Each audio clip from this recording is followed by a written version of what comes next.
It's time now for our press review with Leo McGuinn. And Leo, you start here in France, where tensions with Algeria have heightened over recent days. How are the French press covering it? On the front page of several dailies here in France this morning, Oliver, including Le Figaro, who headline on Bayrou, François Bayrou's ultimatum to Algeria. The Prime Minister has drawn up an emergency list of people who need to be returned to Algeria, which he's given Algerian authorities 4 to 6 weeks to act on.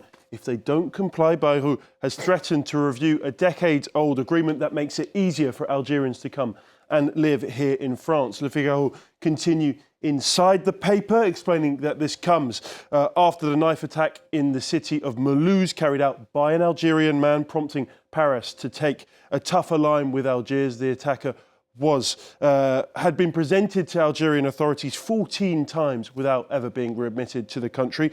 I'll go to Libération next. They have this picture of French President Emmanuel Macron and his Algerian counterpart Abdelmajid Tebboune from last year's G7 summit. They say with Macron's U-turn on the Western Sahara and tensions over immigration, the two countries are going through a diplomatic crisis unseen since independence. Inside the paper, they explain that relations have been souring for some time, with the final blow coming last July when Macron told Tebboune that he was planning to recognise the Moroccan people of the Western Sahara. Tebboune warned him that would be a serious mistake. I'll finish with some Algerian press. This is Matin d'Algérie, who call relations broken. The couple that Macron and Tebboune have been trying to build since 2020, supposed to establish a long-lasting and peaceful bilateral relationship, is in more jeopardy than ever. This piece ends by saying the divorce isn't final, but the two partners are sleeping in separate bedrooms.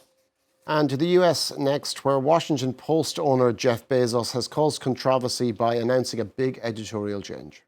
Well, let's bring you the news from the Washington Post itself, reporting that Bezos has announced a shift in the opinion section, a decision which has led to opinions editor David Shipley to leave.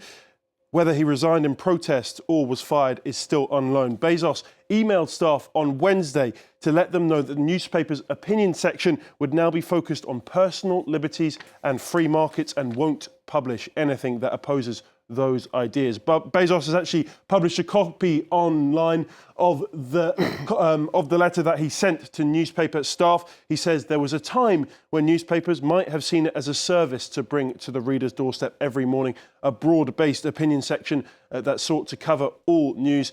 Now the internet does that job. Unsurprisingly, the reaction to that decision has been hugely critical across the rest of the press. The Guardian in the UK call it a death knell for the Post, accusing Bezos of muzzling the newspaper. This opinion piece says it's clear that Bezos no longer wants to own an independent news organisation. He wants a megaphone and a political tool that will benefit his own commercial interests. They also have reaction from Martin Barron, who was the Post executive editor until 2021, who says he couldn't be more sad and disgusted by the decision.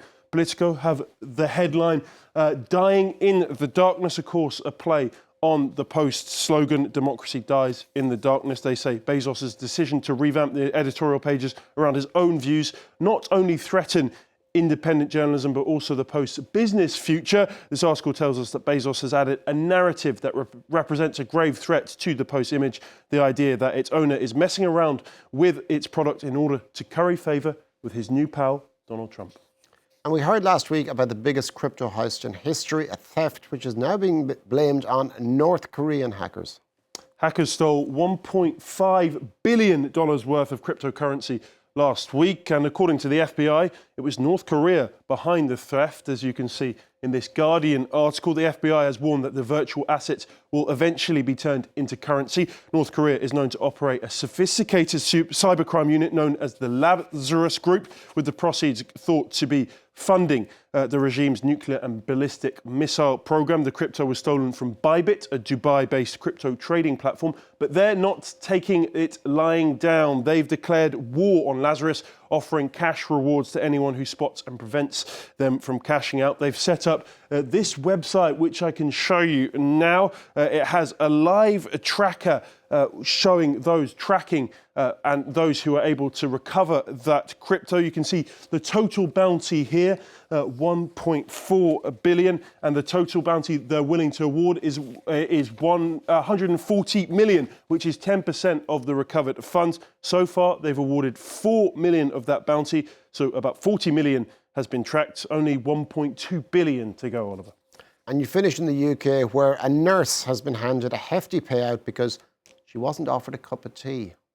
This is about Susan Hamilton, a former NHS nurse who's been awarded £41,000 for being left out of the morning tea round. Hamilton, who worked in a South London hospital, accused her colleague of stopping making tea for her when he was making it for all other team members. Their relationship was said to have soured in 2018 when Hamilton questioned her colleague's competency. After a meeting by bosses to mediate the dispute, the pair agreed to be polite and civil with each other. But after the meeting, Hamilton claimed the only change was that he made tea for no one instead of just not making tea for her. The employment judge said the NHS Trust failed to take adequate action over the behaviour, including when Hamilton was off for stress. So they decided to award Hamilton 41 grand. So Oliver, make sure when you're getting those teas and coffees in, you get them for everyone. Should have made that cuppa.